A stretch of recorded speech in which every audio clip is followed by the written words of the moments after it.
आपण 7वा पाठ बघत आहोत, वायुदाब. तापमानाप्रमाणे वायुदाब हे देखील हवामानाचे एक महत्त्वाचे अंग आहे. हवेला वजन असते, परंतु आपल्याला ते जाणवत नाही. आपल्यासाठी ही माहिती महत्त्वाची नाही. आपण समोर बघूया.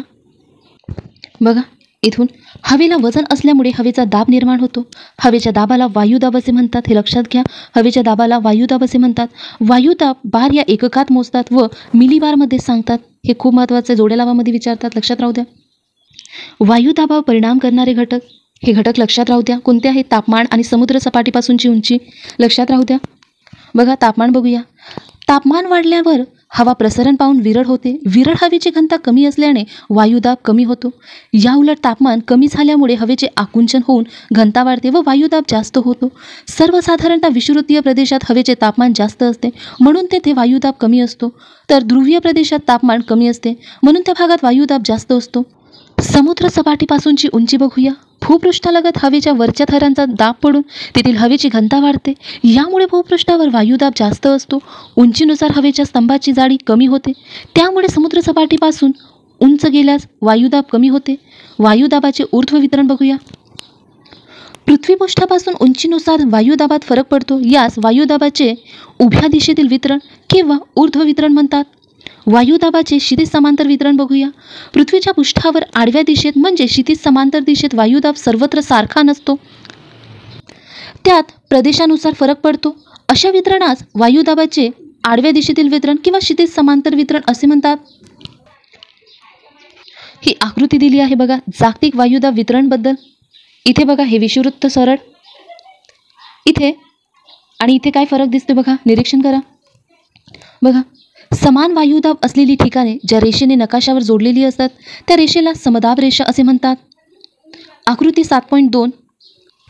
ही माहिती आपल्यासाठी महत्त्वाची नाही. समोर बघूया. वायुदाब पट्टे बघूया. आपण मागील पाठात तापमान वितरण अभ्यासताना पृथ्वीच्या पृष्ठावर तापमानाचे पट्टे निर्माण होतात ते पाहिले. त्याचप्रमाणे विषुववृत्तापासून दोन्ही ध्रुवाकडे जाताना कमी जास्त वायुदाबाचे पट्टे तयार होतात ते पुढीलप्रमाणे पाहू. विषुववृत्तीय बघा. विषुववृत्तीय कमी दाबाचा पट्टा बघूया. हा पट्टा विषुववृत्तापासून 5 अंश उत्तर व 5 अंश दक्षिण अक्षवृत्तापर्यंत आहे. येथे सूर्यकिरण बरेचसे लंबरूप पडतात. भूपृष्ठावरील हवा तापते व हलकी होऊन वर जाते. यामुळे विषुववृत्तीय प्रदेशात भूपृष्ठालगत कमी दाबाचा पट्टा निर्माण होते. बघा महत्त्वाचं आहे. विषुववृत्तीय कमी दाबाचा पट्टा का निर्माण होते बघा, आपण एकदा वाचून घेऊया. हा पट्टा विषुववृत्तापासून 5 अंश उत्तर व 5 अंश दक्षिण अक्षवृत्तापर्यंत आहे. येथे सूर्यकिरण बरेचसे लंबरूप पडतात. भूपृष्ठावरील हवा तापते व हलकी होऊन वर जाते. यामुळे विषुववृत्तीय प्रदेशात भूपृष्ठालगत कमी दाबाचा पट्टा निर्माण होते. मध्य अक्षवृत्तीय जास्त दाबाचे पट्टे बघूया. विषुववृत्तीय भागात वर गेलेली हवा जास्त उंचीवरून ध्रुवीय प्रदेशाकडे वाहू लागते. हे बघा विषुववृत्त आणि हे ध्रुव. विषुववृत्तावरून हवा वर जाते आणि ते ध्रुवीय प्रदेशाकडे वाहत जाते असं दिलं आहे इथं. समोर बघूया. उंचीवरील कमी तापमानामुळे हवा थंड व जड होते. बघा हवा थंड व जड का होते, तर उंचीवरील कमी तापमानामुळे.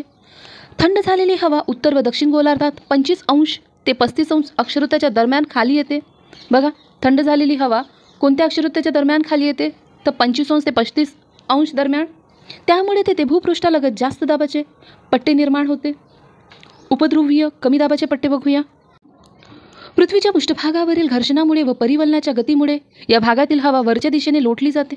बघा उपध्रुवीय कमी दाबाच्या पट्ट्यातील हवा वरच्या दिशेने का लोटली जाते, तर पृथ्वीच्या पृष्ठभागावरील घर्षणामुळे व परिवलनाच्या गतीमुळे. हा परिणाम 55 अंश ते 65 अंश अक्षवृत्ताच्या दरम्यान उत्तर व दक्षिण गोलार्धात दिसून येतो. भूपृष्ठालगतची हवा वर लोटल्यामुळे या भूपृष्ठालगत कमी दाबाचा पट्टा निर्माण होतो. ध्रुवीय जास्त दाबाचे पट्टे बघूया. दोन्ही ध्रुवीय प्रदेशात वर्षभर तापमान 0 अंश सेल्सिअसपेक्षाही कमी असते. बघा इथे काय दिलं आहे, दोन्ही ध्रुवीय प्रदेशात वर्षभर तापमान 0 अंश सेल्सिअसपेक्षाही कमी असते. परिणामतः ध्रुवीय क्षेत्रात भूपृष्ठालगत जास्त दाबाचे पट्टे निर्माण होते. त्यांना ध्रुवीय जास्त दाबाचे पट्टे असे म्हणतात. वायुदाब पट्टे सूर्याच्या भासमान भ्रमणानुसार सुमारे 5 अंश ते 7 अंश उत्तरेकडे किंवा दक्षिणेकडे सरकतात. वायुदाब मापक. वायुदाब मिलीबारमध्ये सांगतात, हे लक्षात राहू द्या. वायुदाब मोजण्यासाठी वेगवेगळ्या वायुदाब मापकाचा उपयोग केला जातो? आपण यापैकी निर्द्रव वायुदाब मापकाची माहिती घेणार आहोत.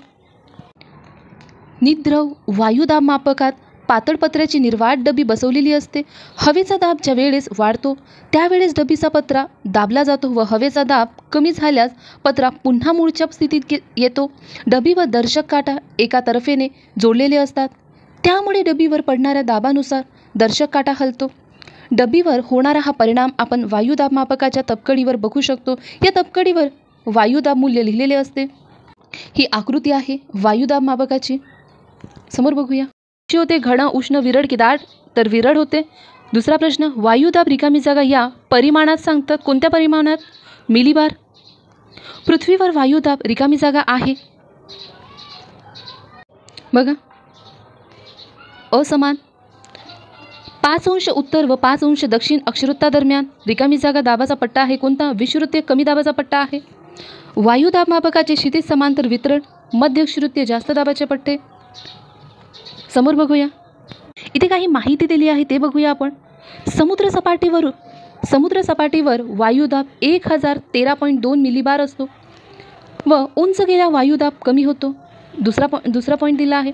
तापमान पट्टे व वायुदाब पट्टे यामध्ये महत्त्वाचा फरक म्हणजे तापमान पट्टे सलग असून ते विषुवृत्ताकडून दोन्ही ध्रुवाकडे जास्त तापमान ते कमी तापमान असे पसरलेले असतात. वायुदाब पट्टे सलग नसून कमी व जास्त वायुदाबाची क्षेत्रे विषुवृत्तापासून दोन्ही ध्रुवाकडे जाताना वेगवेगळ्या भागात आढळतात. ह्या ठिकाणी हा पाठ संपतो. आजची माहिती तुम्हाला आवडली असेल तर व्हिडिओला लाईक करा आणि चॅनलवर नवीन असाल तर सबस्क्राईब करा, म्हणजे तुम्हाला लगेच नोटिफिकेशन मिळत राहील. थँक्यू.